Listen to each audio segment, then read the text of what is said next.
Hello guys, അപ്പോൾ എന്തുട്ടാ പരിപാടി? അപ്പം ഞങ്ങൾ ഇന്ന് ഒരിടത്ത് വരെ പോകാൻ നിൽക്കുകയാണ്. ബാങ്കിൽ പോകണം, പിന്നെ സ്റ്റുഡിയോയിൽ പോകണം. സ്റ്റുഡിയോയിൽ പോകുന്ന വീഡിയോ എടുത്തില്ല, ബാങ്കിൽ പോയി എടുത്തുള്ളൂ. പിന്നെ എൻ്റെ ന്യൂ ഹെയർ സ്റ്റൈലാണ് ഗൈസ്. അതിൻ്റെ കുറച്ച് ഷോയൊക്കെ ഉണ്ട്. കുഴപ്പമില്ല. അങ്ങനെ ബാങ്കിൽ വന്ന് കുറച്ച് നേരം കട്ട പോസ്റ്റായിരുന്നു. അവിടെ എല്ലാമൊക്കെ എഴുതി വാങ്ങിക്കേണ്ടായിരുന്നു. അങ്ങനെ കുറച്ച് നേരം അവിടെ നിന്ന് പോസ്റ്റൊക്കെ ഇട്ടു. പിന്നെ എൻ്റെ വീഡിയോ കാണുന്നവരൊക്കെ എന്നെ സപ്പോർട്ട് ചെയ്യണം, എല്ലാവരും എന്നെ സബ്സ്ക്രൈബ് ചെയ്യണം ഗൈസ്. അതിനുശേഷം അമ്മ എന്നെ അവിടെ ഇറക്കിയിട്ടിട്ട് അമ്മ അവിടെ എന്ത് കാര്യത്തിന് പോയിരുന്നു. അപ്പോൾ അവിടെ നിന്ന് ഞങ്ങളുടെ നാട് ഭയങ്കര റിച്ച് ആയതുകൊണ്ടാണ് ഗൈസ് ഇങ്ങനെ ക്യാമറയ്ക്ക് എന്ത് ചെയ്യാനാണ്, ഇവിടെ ജനിച്ചത് എൻ്റെ ഒരു ഭാഗ്യമാണ് ഗൈസ്.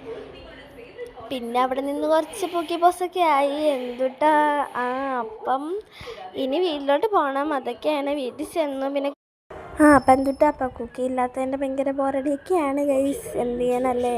അതിന് പകരം അപ്പുറത്തെ വീട്ടിലൊരു കുരുട്ടുണ്ട്, ലാസ്റ്റ് ഞാൻ കാണിക്കാം ഗൈസ്. അങ്ങനെ ഇരുന്നു കുറച്ച് നേരം. പോസ്റ്റ് തന്നെ കുക്കി ഇല്ലാത്തതുകൊണ്ട് കുക്കി വരുമായിരിക്കും നാളെ, എങ്കിൽ ഞാൻ വിടാം.